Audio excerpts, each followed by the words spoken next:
Public accounts committee ചെയർമാൻമാരുടെ 2 ദിവസത്തെ സമ്മേളനത്തിന് ദില്ലിയിൽ തുടക്കമായി. പൊതുസമ്പത്ത് വിനിയോഗത്തിലെ സുതാര്യത ഉറപ്പാക്കാൻ PACയിലെ ഓരോ അംഗത്തിനും ബാധ്യതയുണ്ടെന്ന് സമ്മേളനം ഉദ്ഘാടനം ചെയ്ത സ്പീക്കർ സുമിത്ര മഹാജൻ പറഞ്ഞു.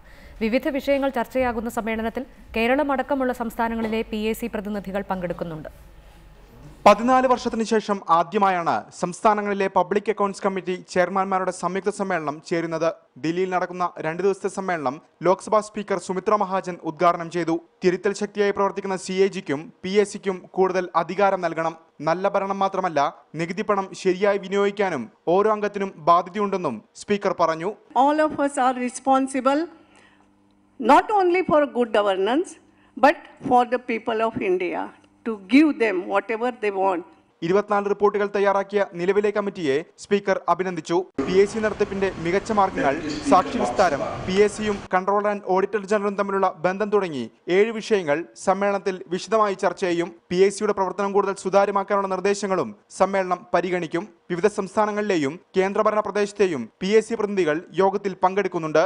റിപ്പോർട്ടർ, ദില്ലി.